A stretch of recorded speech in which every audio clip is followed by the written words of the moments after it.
Bienvenue à tous. Merci à tous d'être connectés aujourd'hui donc pour ce troisième épisode du webinaire La trousse à outils des professionnels du sanitaire et du social.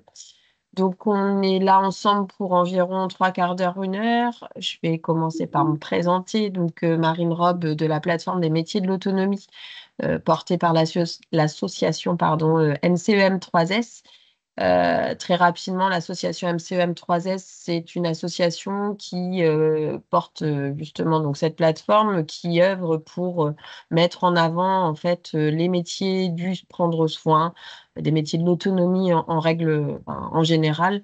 Et donc, on accompagne également les futurs professionnels ou ceux qui ont envie de se reconvertir vers ces métiers pour les accompagner au mieux et arriver à proposer de nouveaux salariés auprès des structures.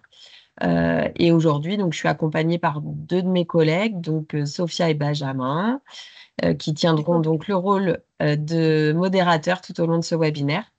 Et je laisse la parole à Benjamin qui fera une petite précision concernant les règles RGPD notamment. Bonjour à toutes et tous, bienvenue dans ce webinaire. C'est notre troisième épisode de la trousse à outils des professionnels du sanitaire et du social. Pour information, donc, ce webinaire est enregistré à des fins de republication en replay sur notre chaîne YouTube. Donc, je vous invite à couper vos webcams si vous ne voulez pas apparaître sur l'écran. Voilà, on a laissé la possibilité d'ouvrir le micro pour une intervention à la fin si vous avez des questions. Et en attendant, si vous avez des questions, je vous invite à les poser dans le chat direct de Teams. Et Sophia en marquera des temps de pause au long du webinaire pour y répondre au fur et à mesure. Voilà, je vous souhaite un très bon webinaire à toutes et tous. Merci Benjamin. Avant d'accueillir nos experts du jour, je tiens simplement à excuser Catherine Bayot de la région Normandie qui nous rejoindra dans quelques instants, mais voilà, elle a un peu de retard. Simplement pour expliquer voilà, le contexte de la mise en place de ces webinaires. C'est suite à un atelier sous forme d'hackathon qui avait été réalisé en co-construction avec des structures médico-sociales, des organismes de formation, nos différentes institutions, que ce soit justement l'académie, les EPCI, etc. Et on s'est aperçu voilà, qu'il y avait plusieurs, euh, je dirais, trous dans la raquette pour permettre en fait à ce que les structures aient une meilleure connaissance des dispositifs qui peuvent leur être données sur le territoire et en fonction des différentes thématiques qu'on a pu aborder au cours de cet atelier, on propose donc une série de webinaires sur différents thèmes. Et celui qui nous réunit aujourd'hui, c'est l'accueil de stagiaires, notamment venant de structures scolaires en milieu professionnel. Voilà, je vous laisse vous présenter, Monsieur Vincenti, Monsieur Blin, présent pour nous aujourd'hui. Bonjour à tous, je suis Frédéric Blin, je suis responsable du pôle partenariat et relations avec le monde économique pour l'Académie de Normandie, avec un travail notamment important les stages en entreprise de nos jeunes, que ce soit des troisièmes, des secondes, des jeunes en lycée professionnel. On aura l'occasion d'y revenir tout à l'heure. Bonjour, je suis Claude Vincenti, ingénieur pour l'école, détaché d'une entreprise auprès du rectorat de Normandie et je travaille dans le service de Monsieur Blin. Très bien, merci beaucoup et merci de votre présence Merci. aujourd'hui. On va pouvoir lancer ce troisième épisode du webinaire. Comme je l'ai expliqué tout à l'heure, on a cet épisode concerne l'accueil en milieu professionnel, notamment lors de stages. Et pour débuter le webinaire, je vous propose de passer sur deux questions qui vont s'afficher dans Teams, si j'arrive à les avoir. Donc, la première, comme vous le voyez, ça va être de répondre à cette première question, de savoir si vous avez accueilli au cours des 12 derniers mois un jeune, jeune voilà, qui vient plutôt du secteur scolaire. Donc, n'hésitez pas à répondre. Sophia prendra au fur et à mesure les réponses. Et puis, une fois que vous avez répondu, il y a une deuxième question qui va pouvoir s'afficher. L'idée est de donner donc 3 mots pour évoquer les avantages ou les difficultés que vous rencontrez pour accueillir un stagiaire. Euh, Par contre, petite précision, c'est vraiment un mot. Ne mettez pas de phrase puisque c'est un nuage de mots qui va apparaître et il faut bien avoir des mots distincts. Les réponses arrivent au fur et à mesure.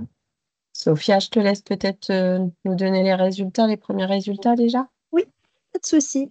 Donc, pour la première question qui était l'accueil d'un jeune scolaire au cours des 12 derniers mois, vous avez été 66% à répondre non et 33% à répondre oui.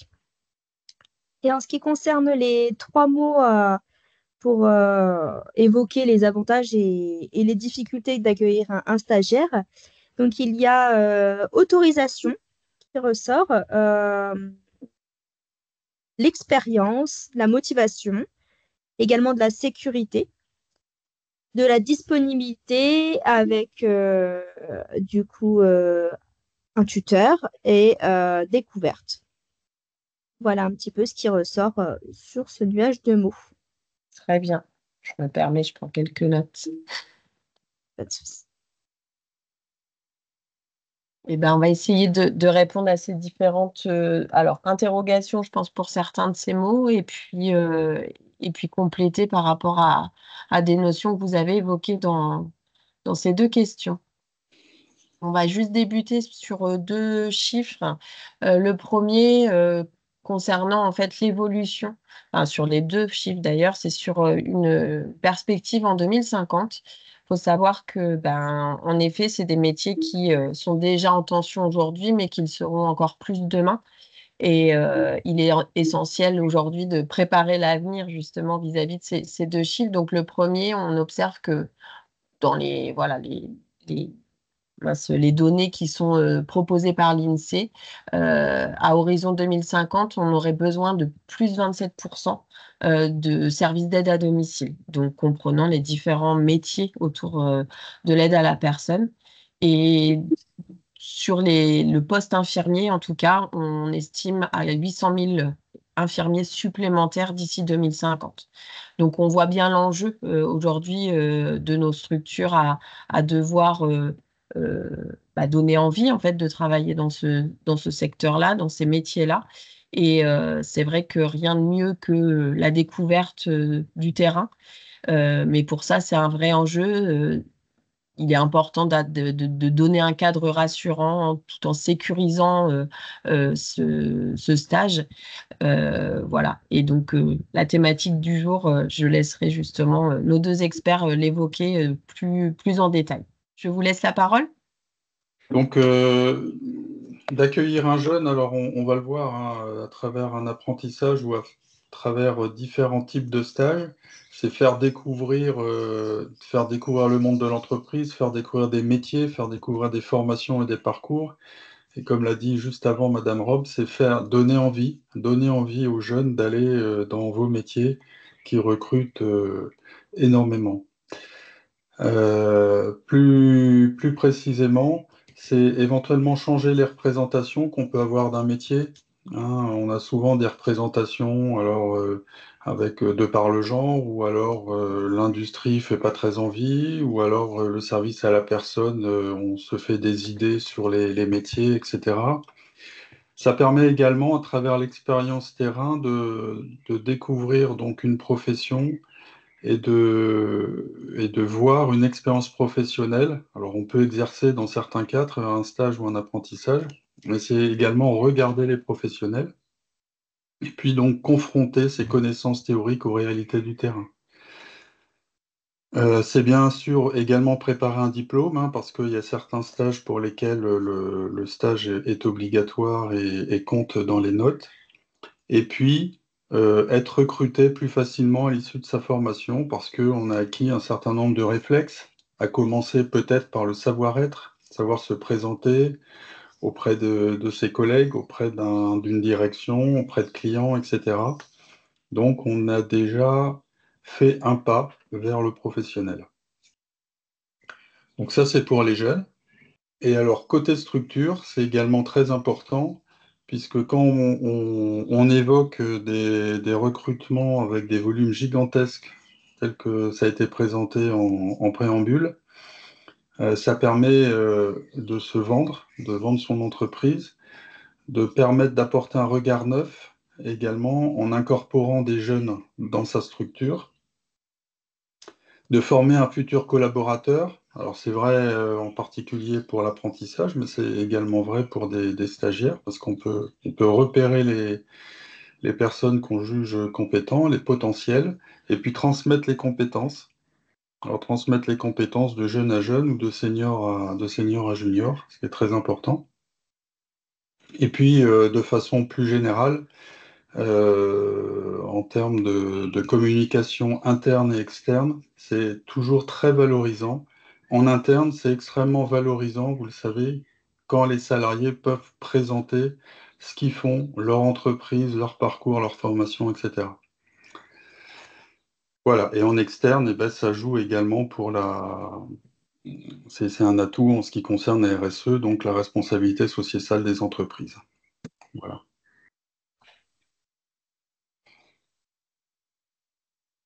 Donc, dans l'offre de stage, hein, dans les demandes de stage, pardon, qui nous sont proposées, on a différents types de stages et sur lesquels vous avez peut-être été déjà confrontés. Donc, un premier stage, ce sont les stages d'observation. Donc, stage d'observation, on a des stages obligatoires, hein, nous, dans la scolarité de nos élèves. Donc, en troisième général en collège. Et puis, la nouveauté depuis l'an dernier, on a des stages également d'observation obligatoires pour des élèves de seconde générale et technologique. Là, peut-être vous en avez dans vos entreprises actuellement. Donc voilà, donc là, la vocation de ces stages sont de pouvoir découvrir les métiers, de donner envie ou on va dire, comme le disait Claude tout à l'heure, de se confronter à cette réalité professionnelle. Et puis peut-être un élève se dira, bah non, c'est pas tout à fait ce que j'avais en tête et c'est pas ce que j'ai envie de faire. Mais déjà, se rendre compte, c'est déjà choisir et ensuite choisir la bonne orientation.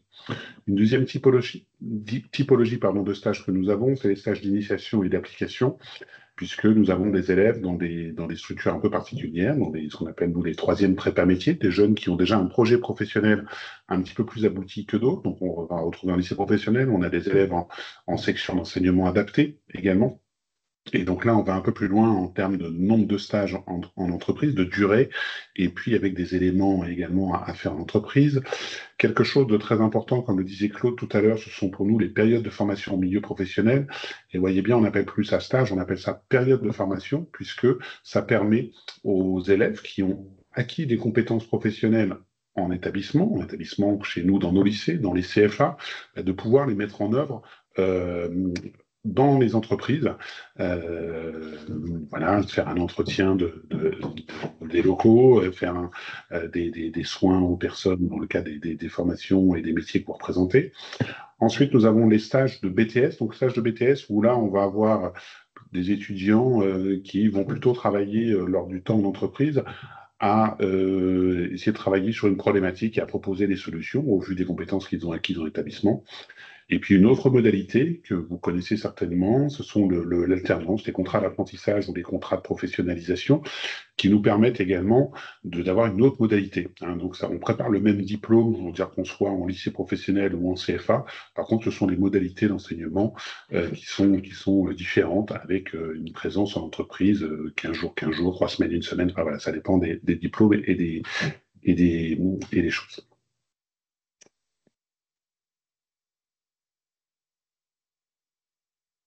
Donc, Juste une petite question pardon, avant de passer à la allez-y. suivante.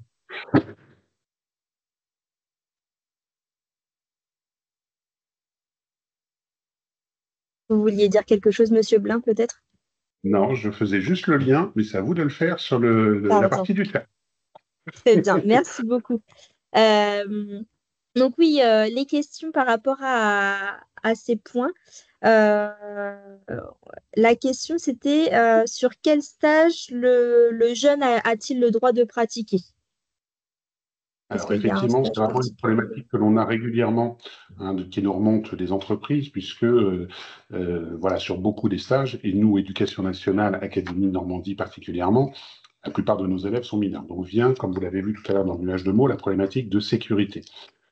Donc, quand on est sur un stage d'observation, je vais les reprendre les uns en dessous des autres, comme son nom l'indique, on est sur un stage d'observation, et l'idée, c'est de pouvoir mettre en avant voilà, ce que l'on veut faire découvrir aux élèves. Mais en observant, alors l'observation peut paraître longue et fastidieuse.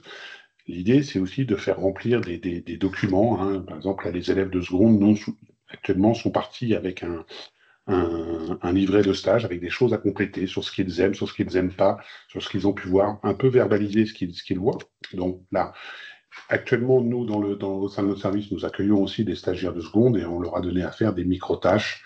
Donc plutôt, alors nous, on est plutôt des services administratifs, donc il n'y a pas de dangerosité à cela, mais on a donné quelques tâches de recherche web pour compléter des documents, faire des affiches, des choses comme ça. Ensuite, quand on est en stage d'application, donc avec nos élèves en troisième prépa métier ou élèves en quatrième, troisième de SECPA, eh bien là, on va aller un peu plus loin, mais avec des tâches, j'y reviendrai un peu plus tard dans le déroulé, mais non dangereuses, alors qui ne sont, en tout cas ne sont pas soumis à des réglementations du travail concernant les travaux réglementés. Et donc là, vous allez voir tout à l'heure que tout n'est pas réglementé, donc il y a des choses que l'on peut faire à des élèves en stage d'application. Période de formation au milieu professionnel, on a des élèves, donc nous, dans nos lycées professionnels, qui, je ne vais pas dire font la même chose que vous en entreprise, mais l'idée, c'est de pouvoir avoir des plateaux techniques qui ressemblent au plus proche de la réalité. Donc, ils font des choses. C'est-à-dire que si on est sur de la manipulation de produits chimiques pour faire de l'entretien de locaux, nous, en établissement, nos élèves apprennent à se servir des produits chimiques, à faire les dosages, et donc c'est des choses qu'on peut refaire en entreprise. Voilà, donc là, je prends l'exemple des produits chimiques. Voilà, on apprend aussi à nos élèves, dans le cadre des métiers qui sont les vôtres, également des techniques pour essayer de faire de l'aide à la mobilité de personnes. Voilà, ça nous permet aussi d'avancer ça. Donc là, on a ces trois cas-là où on a des élèves qui sont généralement mineurs, et puis ensuite, quand on arrive sur les stages de BTS, généralement, là, nos élèves sont majeurs ou le deviennent vraiment en cours d'année, et en alternance, on peut aussi avoir des mineurs, donc ce qui reprend ce que je disais tout à l'heure. Très bien, merci. Et les stages sont-ils rémunérés? Même, je rajouterais même s'ils sont rémunérés à partir de quelle durée de stage, s'il vous plaît. Alors, sur la rémunération des stages, donc sur les deux premiers points, stage d'observation, stage d'initiation, il n'y a pas de rémunération obligatoire. D'accord? Rien n'empêche une entreprise de faire un petit geste et de donner voilà, une somme qu'elle peut décider. Il n'y a pas d'obligation autour de ça. Ensuite, et en plus, par rapport à la durée des stages, on n'arrive pas du tout à la durée qui va obliger les entreprises à payer une partie aux jeunes.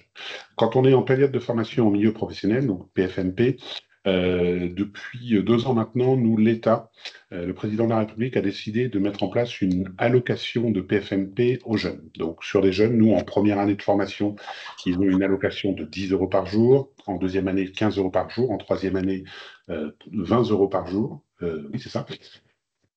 J'en ai ça, excusez-moi. Mais ce n'est pas les entreprises qui donnent, c'est l'État. Voilà, il y a un système qui est développé avec l'établissement pour que l'élève récupère ça. L'obligation qu'il pourrait y avoir en entreprise, donc ça n'empêche pas les entreprises, si elles veulent donner en complément quelques euros aux élèves, certes elles le font, et voilà, il n'y a pas de souci là-dessus. L'obligation, elle est pour les entreprises qui accueilleraient des jeunes sur une période de 8 semaines, au-delà de 8 semaines, en cumulé sur 12 mois. C'est-à-dire que si vous prenez un jeune à partir du 1er novembre et que en cumulé, il est venu plus de 8 semaines dans votre entreprise, là, voilà, il y a un texte qui dit que l'entreprise est obligée de payer, si je me souviens bien, je crois que c'est 15 ou 20% du SMIC à l'élève. C'est rarement le cas pour nos élèves en PFMP, mais voilà, ça peut être à un moment donné un petit point bloquant. Les stages de BTS ne sont pas rémunérés, même chose, l'entreprise peut le faire. L'alternance, elle l'est, mais parce que là, on est sur un jeune qui est salarié de l'entreprise. Et donc, voilà, même chose, c'est codifié par le Code du travail sur les montants à donner selon l'âge. Voilà, si on a un jeune qui est vraiment très jeune, plus on vieillit, plus on doit avoir. Et puis, il y a des aides, effectivement, qui sont données pour la partie apprentissage. Merci beaucoup. C'est bon pour les questions. N'hésitez pas à poser vos questions au fur et à mesure dans le chat. On le redit, mais on prendra le temps à chaque partie de prendre les questions et nos experts pourront y répondre. Merci.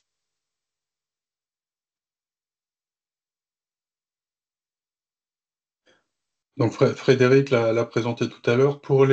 Ça, c'est un simulateur de calcul d'aide qui est proposé par le gouvernement sur Internet.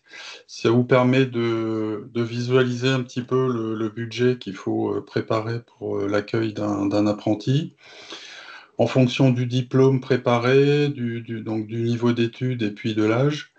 Voilà, donc ça c'est la préparation à l'accueil, mais vous avez également la possibilité, et c'est bien aussi avec l'établissement scolaire de référence, d'avoir toutes ces informations de façon très précise.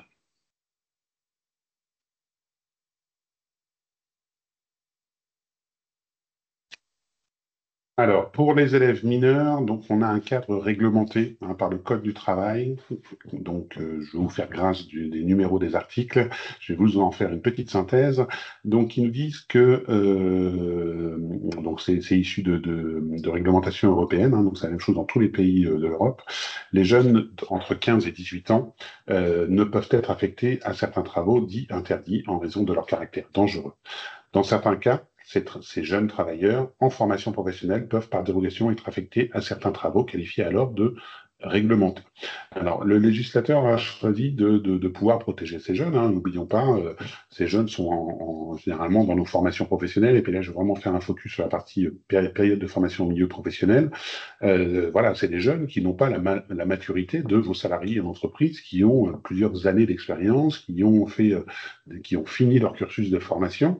Et donc, l'idée, c'est de pouvoir les protéger.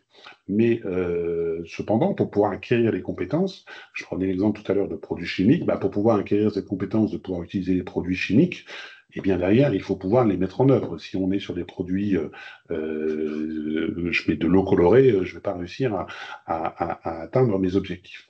Donc, le législateur nous a donné 14 catégories de travaux, et puis dans nos travaux préparatoires, on a essayé de lister un petit peu ce qui pouvait être en lien avec les métiers que vous représentez aujourd'hui. Donc, on va retrouver des travaux portant atteinte à l'intégrité physique ou morale.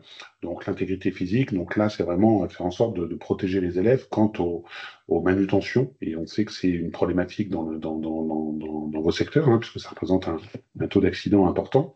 Mais en parallèle, nous, Éducation nationale, avec nos travaux avec la CARSAT et l'INRS, on met en place des formations à la manutention de personnes.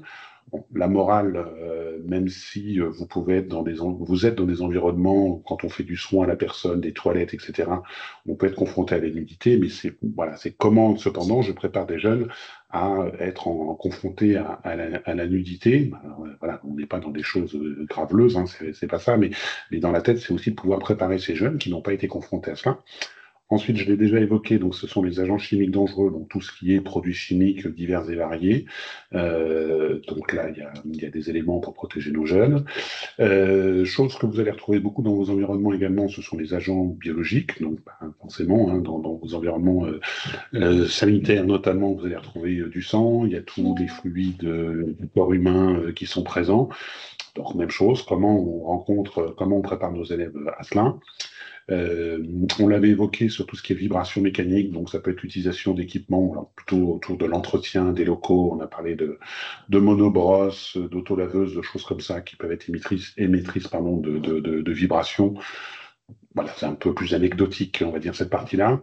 Vous avez évoqué tout à l'heure la partie vraiment soins, et donc les champs électromagnétiques qu'on peut trouver dans les radios, dans les scanners, les IRM, etc. De toute façon, généralement, les structures ont déjà développé des choses pour protéger leurs propres salariés. Donc, même chose, on voit comment on peut protéger nos jeunes. Et on l'avait évoqué également sur le risque électrique. Alors, quand on est dans des structures EHPAD, milieu hospitalier, voilà, souvent il y a un service qui est en charge de cela. La problématique, vous allez surtout la retrouver dans du domicile où on est dans le domicile des personnes. Et voilà, on peut se retrouver dans des installations électriques, des fois très très anciennes, et pas forcément avec les bonnes protections d'élèves. Donc là, il est important de pouvoir protéger nos élèves à cela.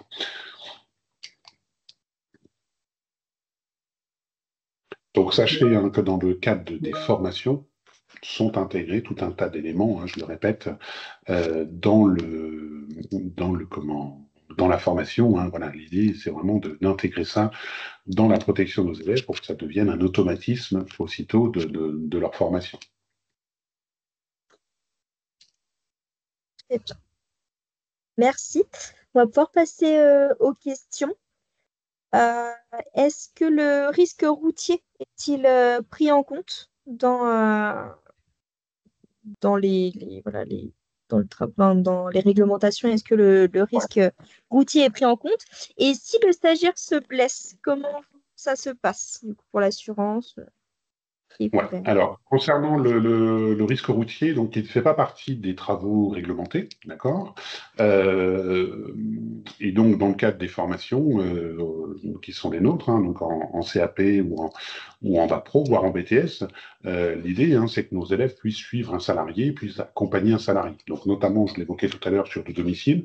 Donc, oui, un élève peut accompagner une personne qui intervient à domicile. Je mets juste une petite alerte là-dessus, de bien faire attention. Là, c'est plus tout à fait de la sécurité des personnes, bien que il est important de bien vérifier au niveau des assurances professionnelles, des assurances personnelles, notamment si un jeune monte dans la voiture d'un salarié qui prend sa voiture pour aller d'un domicile à l'autre. Et bien sûr qu'on soit bien couvert pour des déplacements professionnels et si j'intègre un jeune, un stagiaire dans ma voiture. Donc voilà, ça c'est des choses à vérifier. Par contre, ce qui se passe, c'est qu'en cas d'accident, je vais rebondir sur la deuxième question de Sophia, de voir également ce qu'il en est en cas d'accident. Donc en cas d'accident, malheureusement, les accidents peuvent arriver. Donc nous, les élèves, hein, quand ils partent en stage entreprise, ils partent avec un document de procédure d'accès du travail. Pourquoi est-ce qu'on intègre? C'est que le jeune, il n'est pas salarié d'entreprise, il ne fait pas partie des effectifs de l'entreprise. Aujourd'hui, vous, entreprise, généralement, quand vous déclarez un accident du travail, vous allez sur Net Entreprise et vous faites la déclaration dématérialisée. Mais ce jeune-là, ne faisant pas partie de votre effectif, c'est aux établissements scolaires de faire la déclaration. D'accord? Donc, on le fait soit en dématérialisé, soit au format papier, mais le jeune ne fait pas partie de vos effectifs. Donc, en cas d'accident, si accident y arrivait, l'accident ne serait pas imputé à l'entreprise d'un point de vue financier quant aux conséquences que peut avoir l'accident sur le jeune. Donc voilà, donc il y a une procédure hein, qui est mise en place et si le document n'est pas donné, à chaque fois, en cas d'accident, bien sûr, retourner vers l'établissement scolaire pour pouvoir faire la déclaration en bonne et due forme. Nos collègues ont l'habitude, en établissement, de pouvoir nous accompagner sur cela. Et voilà, je le répète, en cas d'accident, ne serait pas imputé à l'entreprise. Alors, ce qui ne veut pas dire pour autant qu'on fait tout et n'importe quoi, hein, un jeune dans vos structures. Je sais que c'est pas forcément, vous ne le faites pas, mais la responsabilité pénale peut rester si vous confiez de nettoyer des vitres à 4 mètres de haut, chose que vous ne faites pas faire à vos salariés sur une échelle bancale et que le jeune s'accidente. La responsabilité pénale de vous, employeur, pourrait être reconnue si vous faites faire n'importe quoi à nos élèves dans ce cadre-là. Voilà. C'est difficile pour un jeune de se positionner et puis de se mettre un peu, entre guillemets, en droit de retrait d'une situation qu'on juge un peu bizarre. Voilà. On n'a pas forcément l'expérience de quelqu'un qui a pas mal d'expérience. Donc là, voilà, c'est vous, en tant qu'adulte, en tant que tel que le dit un peu la réglementation, en tant que bon père de famille, bonne mère de famille, de protéger aussi cet élève qui est là dessus. Maintenant, encore une fois, il doit acquérir des compétences. Merci, Monsieur Blanc.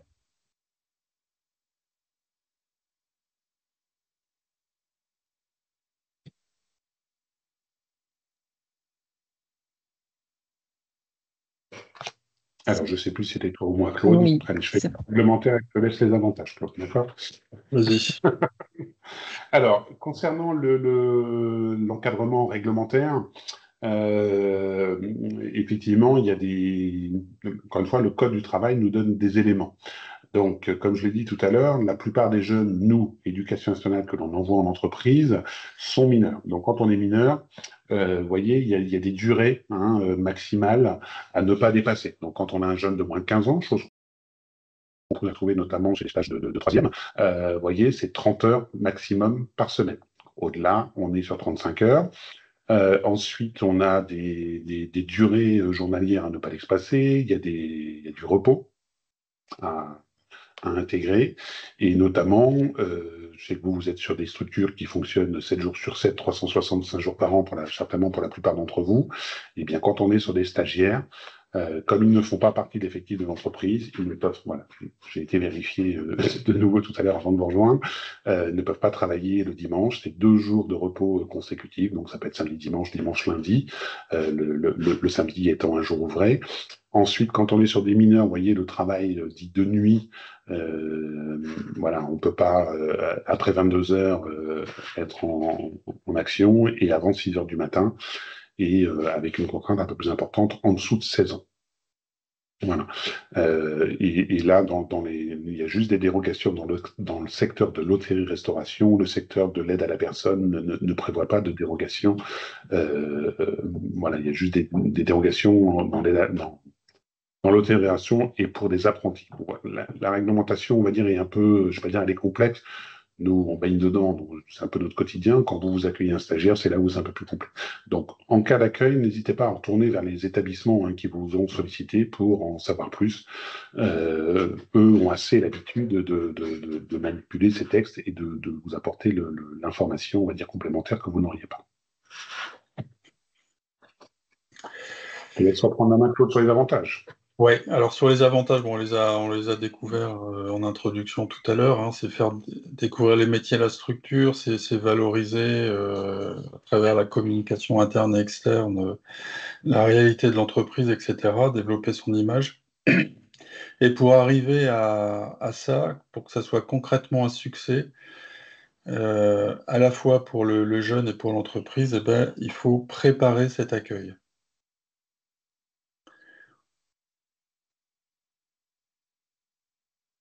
Alors concrètement, c'est quoi? Alors, on peut imaginer un jeune qui arrive dans une entreprise, une structure. Le tuteur vient d'être nommé il y a 5 minutes, donc il est au courant de rien. Le bureau n'est pas préparé. On a oublié de lui réserver un ordinateur ou du matériel et il n'a pas les EPI, donc les équipements personnels de sécurité. Voilà, donc ça c'est catastrophique parce que qu'est-ce que va penser le jeune? Ben, j'étais pas attendu, la structure c'est pas du sérieux, les gens sont pas sympas et puis donc du coup je vais peut-être me réorienter vers autre chose. Donc c'est vraiment catastrophique parce que là on a tout loupé, on a loupé de montrer réellement ce que c'est qu'une entreprise, une structure, la réalité du terrain, tout l'intérêt qu'il y a à travailler dans sa boîte, etc., etc. Donc, quelques règles de base qu'il faut se rappeler, c'est vraiment des choses très matérielles, mais c'est bien sûr savoir ce qu'on va confier aux jeunes, donc identifier les différentes tâches qu'on pourra proposer aux jeunes, s'assurer que le document unique est à jour, ça c'est une question de sécurité, vérifier que les mesures de prévention sont en place, à commencer donc par la mise à disposition des équipements de sécurité. Procéder à la déclaration de dérogation si nécessaire, ça c'est pour les jeunes mineurs. Et puis, donc on a parlé tout à l'heure du tuteur ou du maître d'apprentissage, il faut vraiment qu'il ait été désigné, préparé. Donc là, il existe des formations, elles sont pas obligatoires pour les tuteurs en stage, elles le sont pour l'apprentissage. Mais il existe des formations, peut-être Frédéric veut dire un mot, mais il y a beaucoup de formations qui existent dans ce sens-là, pour faire en sorte que la personne qui accueille et qui va accompagner le jeune pendant un certain nombre de jours ou de semaines soit vraiment à l'aise et fasse une animation vraiment fructueuse de ce jeune pour qu'il en tire le maximum de profit. Alors, je parle pas... Vas-y, Claude, pardon, excuse-moi. Non, vas-y, prends-la. Compléter ce que dit Claude, effectivement, en termes de tuteur, c'est vraiment un maillon très très important de la réussite du stage.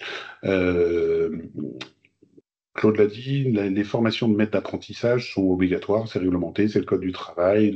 Voilà, il y a des formations à faire pour pouvoir être maître d'apprentissage. Et cependant, vous, entreprise, vous êtes sollicité par nombre de jeunes. Encore une fois, on vous sollicite beaucoup sur les stages de troisième, les stages de seconde, les PFMP. Et derrière, on vous demande de désigner, on demande aux entreprises de désigner un tuteur. Et en fin de compte, quand on regarde bien, la mission est la même, c'est de pouvoir accompagner, de pouvoir bien montrer les métiers, de confier des tâches, mais d'être aussi dans la notion de transmission, l'aide à l'analyse, l'aide à la réflexion.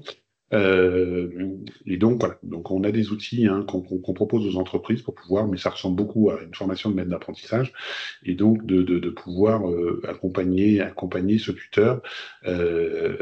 Voilà, l'élève, quand il vient dans vos entreprises, voilà, souvenons-nous, quand nous, on avait 15-18 ans, on est certainement dans la même situation. Il n'ose pas demander, il n'ose pas dire non, il n'est pas complètement aussi non plus dans une posture de demande à faire des choses. Et donc, il faut qu'on aille le chercher. Et donc, si vous avez des personnes avec une petite compétence pédagogique, voilà, ça peut être très, très intéressant de pouvoir s'en servir pour toujours faire cette transmission. Je fais juste le petit point aussi sur toutes les formations en santé, sécurité au travail, parce que pour ma part, je tiens un attachement très personnel pour avoir piloté cette action pendant 15 ans pour l'Académie.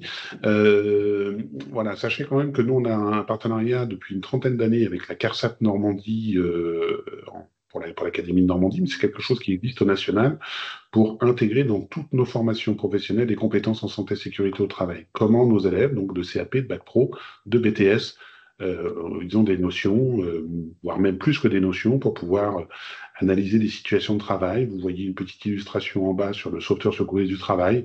Nos élèves de CAP sont formés au sauveteur secouriste du travail. Logiquement, tous nos élèves de BTS le sont également. Nos élèves de BTS sont formés à la trappe 2S. Voilà, donc ça, c'est ces formations certifiantes, plus, encore une fois, toutes ces notions d'analyse de risque du quotidien.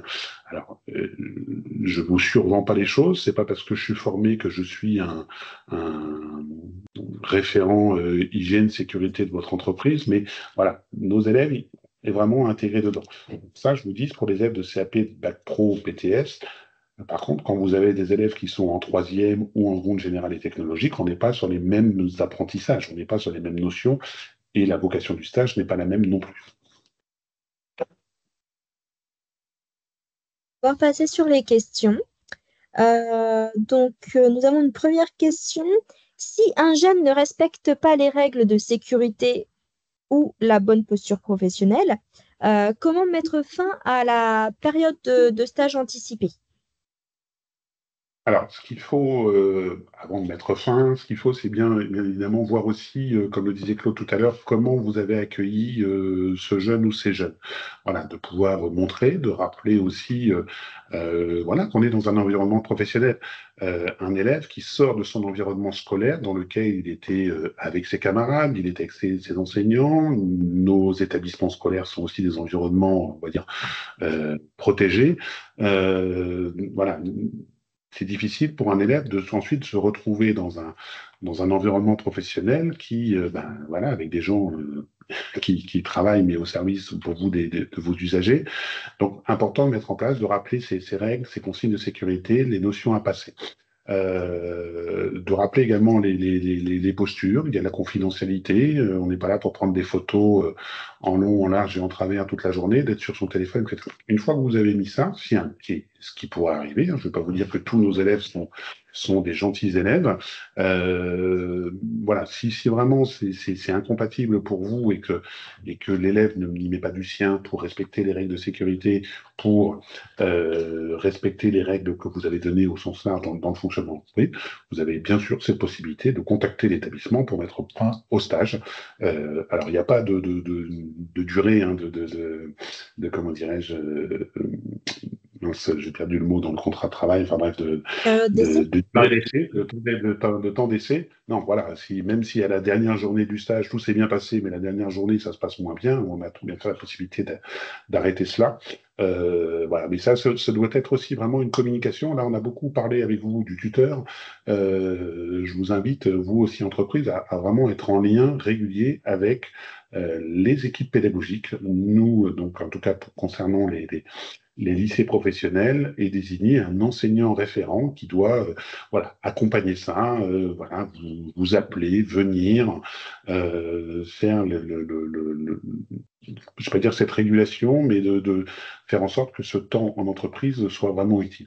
Et même chose, hein, donc pour nos stages d'observation, hein, vous pouvez également retrouver sur la même chose, si pour les mêmes raisons que vous avez évoquées. Merci. Et est-il possible d'avoir plusieurs tuteurs pendant notre stage? Alors, au vu des contraintes qui sont les vôtres, hein, puisque souvent dans vos entreprises, vous avez des travaux dits un peu plus postés, avec des gens qui vont démarrer tôt le matin, s'arrêter vers 13h, 14h, une autre équipe qui peut revenir l'après-midi, etc. Et vous l'avez vu tout à l'heure par rapport à la préparation du travail, nous, nos élèves, ils ne peuvent pas démarrer avant 6h. Et en plus, si vous avez des élèves plutôt format collège, ça va être un peu plus délicat.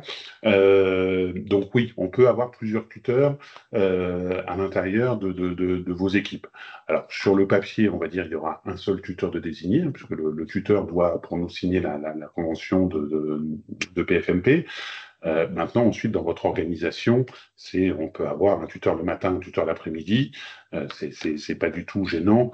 Maintenant, avec la même logique qu'on a évoquée tout à l'heure, c'est pas, comme le disait Claude, l'idée, c'est pas non plus de découvrir 5 minutes avant que tout d'un coup, bah tiens, je me retrouve en responsabilité d'un élève. J'avais pas forcément anticipé ça mentalement, et puis ensuite dans les actions que je vais pouvoir faire. D'accord? Donc ça, voilà, c'est aussi toute une organisation à vous mettre en place, mais d'avoir plusieurs personnes, et puis ensuite, notamment quand vous ayant des amis dans votre secteur, voilà, quand on travaille sur des formats 12 heures dans le milieu hospitalier et que voilà, je fais lundi, mardi, mercredi et que jeudi, vendredi, je suis en repos, bah, mon élève, lui, il n'est pas en repos. Mon élève, il va être là, il faut qu'il ait quelqu'un pour l'accompagner. Donc voilà.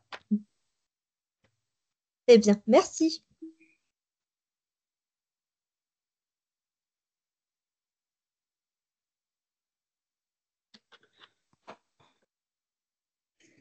Alors, au-delà de l'apprentissage, de l'accueil en stage, de différents niveaux tels on l'a vu là précédemment, il y a d'autres façons donc d'accueillir des jeunes.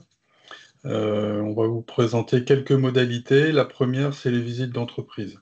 Alors, une visite d'entreprise, c'est pas forcément du tourisme à l'intérieur d'une société, quelle qu'elle soit, structure industrielle, structure administrative, mais c'est quelque chose qui se prépare dans l'établissement scolaire.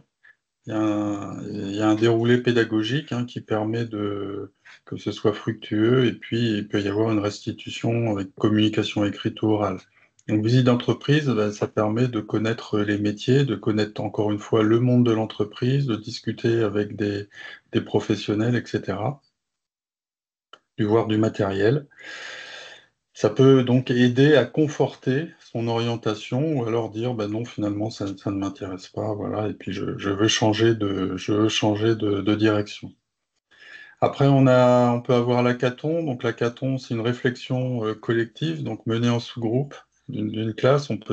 Les sous-groupes peuvent se faire aider par des étudiants, par exemple des étudiants ingénieurs ou de grandes écoles, sur un sujet qui a été donné par une entreprise. Donc on traite un sujet d'entreprise, un vrai sujet, et puis on demande donc aux élèves donc de réfléchir, de proposer des solutions avec une méthodologie pour leur apprendre à travailler en groupe, mais de façon méthodique, raisonnée, etc., avec restitution à la fin.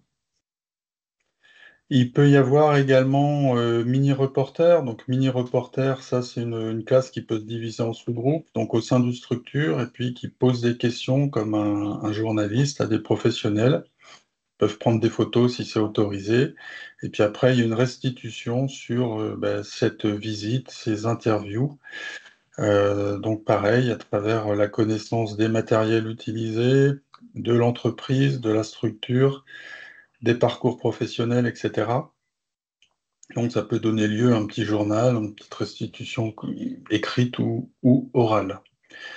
Et puis enfin, on vous propose également classe en entreprise. Donc ça, c'est des dispositifs qui sont très utilisés aujourd'hui en Normandie et qui permettent sur 2 jours, c'est le standard que nous avons actuellement, mais après on peut faire du sur-mesure en fonction des possibilités d'accueil de la structure ou des contraintes éventuellement de l'établissement scolaire. Donc raisonnons sur 2 jours. À l'arrivée, c'est la visite de l'entreprise, de la structure par les jeunes. Et puis après, la journée, en fin de journée et puis la journée suivante, c'est en alternance des présentations qui sont faites par les professionnels, toujours pareil, de leur métier, de leur parcours, de leur diplôme, des possibilités d'évolution en interne, etc., des contraintes, mais aussi des avantages. Et ça s'intercale avec des cours qui sont dispensés par les professeurs de cette classe dans leur discipline et sur des sujets qu'ils ont identifiés dans la structure. Et ce qui permet là de faire le lien entre les disciplines enseignées et puis la réalité du terrain pour montrer que on n'embête pas les élèves à suivre de l'anglais, des maths, des sciences, etc., mais que ça a vraiment un côté opérationnel et c'est une nécessité pour l'employabilité plus tard. On prend toujours, par exemple, dans une usine, sur les quais de livraison, quand il y a des camions polonais qui arrivent, eh ben, le cariste, il faut qu'il connaisse quelques mots d'anglais pour les accueillir. Et dans les structures médico-sociales, c'est pareil, on a parfois besoin de faire des fractions, etc. Et là, c'est les maths qui entrent en jeu. Donc ça dure 2 jours. Et à l'issue de ça, donc il y a un travail pédagogique de conclusion qui est fait par les élèves. Présentation à travers un PowerPoint devant la direction de la structure, devant les parents quand ils sont invités, devant l'établissement scolaire. Donc c'est un travail de restitution à la fois écrite et orale. Voilà. Et la préparation de ces 2 jours se fait bien sûr en amont avec l'établissement scolaire et l'entreprise ou la structure à travers une visite. Alors, une première réunion peut durer à peu près 2 heures, visite de la structure d'une part, et puis ensuite discussion sur quel sujet je vais pouvoir traiter avec mes élèves pendant cette classe en entreprise, et puis discuter de l'agenda, bien sûr, des dispositions matérielles et pratiques, etc. C'est vraiment très bien, ça a plusieurs vertus. Ça peut faire connaître aux professeurs, ça c'est important, le monde des structures médico-sociales qui connaissent peut-être pas très bien. C'est très bien pour les élèves parce qu'il y a une immersion, c'est pas simplement du tourisme, il y a vraiment une immersion dans la structure qui leur permet de bien comprendre, de bien intégrer un certain nombre de concepts, voire du savoir-être, etc. On a parlé des règles de sécurité, par exemple, donc là on va parler sans arrêt, donc ça c'est très bien. Et puis pour l'entreprise, on revient toujours à ça. Et ben, je vends mon entreprise, j'ai des besoins en ressources humaines, je dois recruter des volumes importants. Et ben, j'essaye d'identifier des jeunes, je valorise l'image de mon entreprise, l'image du secteur, etc. Voilà. Et ça valorise également, encore une fois, les employés qui présentent leur parcours au sein de la structure auprès des jeunes. Donc voilà ce qui est proposé par notre service. Puis après, il y a d'autres choses, on peut faire du sur-mesure. Voilà, c'est toujours un grand plaisir.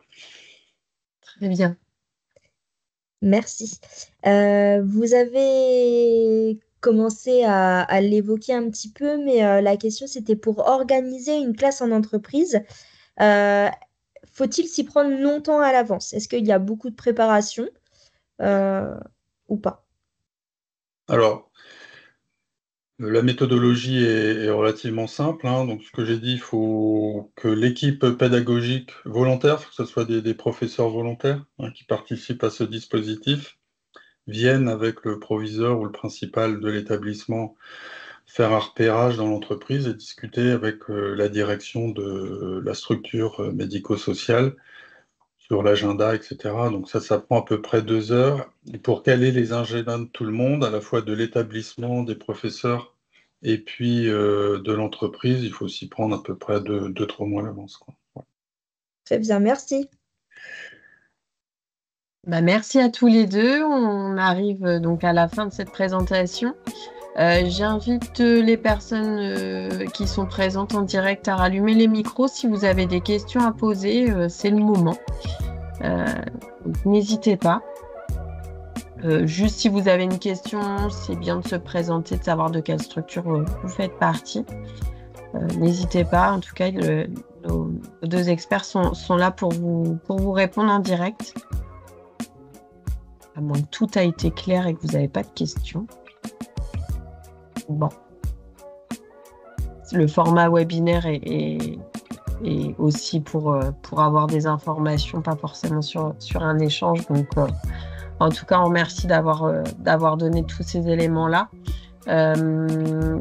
En tout cas, ce que je retiens, c'est en effet que l'accueil est vraiment très important en termes d'intégration, autant côté jeune, pour avoir une belle image de ces métiers, du secteur en particulier, mais côté structure également, pour que le jeune soit bien préparé à la réalité du terrain aussi, hein, parce que on n'arrive pas comme ça, mais a priori, voilà, je dirais les établissements scolaires prennent en compte cette mesure-là et forment aussi les jeunes à pouvoir être accueillis dans de bonnes conditions et à ce qu'ils aient aussi cette posture professionnelle qu'on attend quand on accueille un jeune.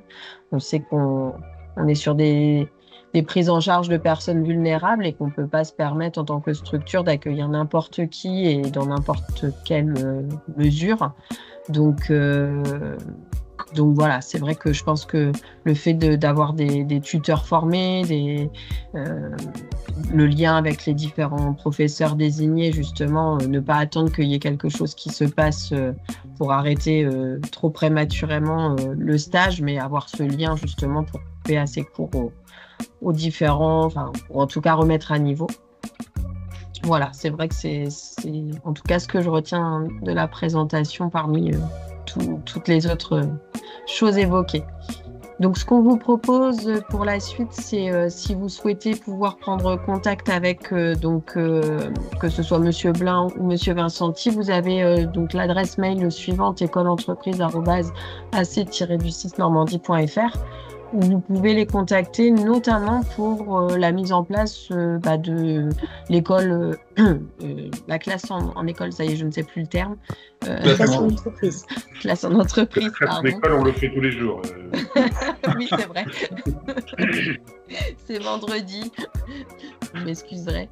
Ou sinon, vous avez aussi possibilité, alors là, c'est en lien, ce que l'on peut mettre en place, nous, au sein d'MCE, mais en lien justement avec l'académie et les différentes structures scolaires, c'est l'organisation d'un Serious Game, qui est une autre modalité aussi de présentation des métiers. Donc, n'hésitez pas à prendre contact aussi avec nous, on peut le mettre en place. Et puis, vous avez dans le chat aussi le partage de Catherine qui nous a rejoint sur des flyers qui ont été travaillés sur l'accueil de stagiaires et comme on le disait en début de présentation, c'est un stage de découverte, c'est pas la même chose qu'un stage où on est là pour apprendre un geste métier et où on a choisi notre voie.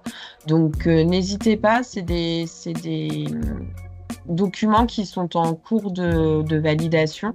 On a besoin d'avoir vos retours, savoir si c'est des choses qui vous sont utiles et surtout qui sont adaptées à vos structures. Donc voilà. Vous les retrouvez, donc c'est sous Canva. On a 3 dernières petites questions rapides avant de terminer. On va être tout juste dans le timing. Alors, je suis désolée, c'est en train de charger.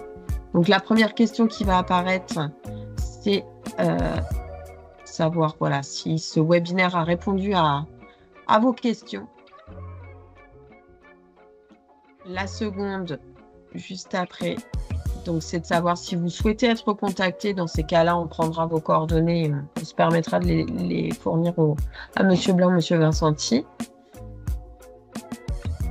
Et pour terminer, si vous avez des idées d'autres thématiques que vous souhaitez que l'on aborde dans le cadre des webinaires ou des experts que vous souhaitez qu'on fasse venir dans ce cadre-là, n'hésitez pas à nous en faire part. On essaiera de répondre à vos questions, vos interrogations.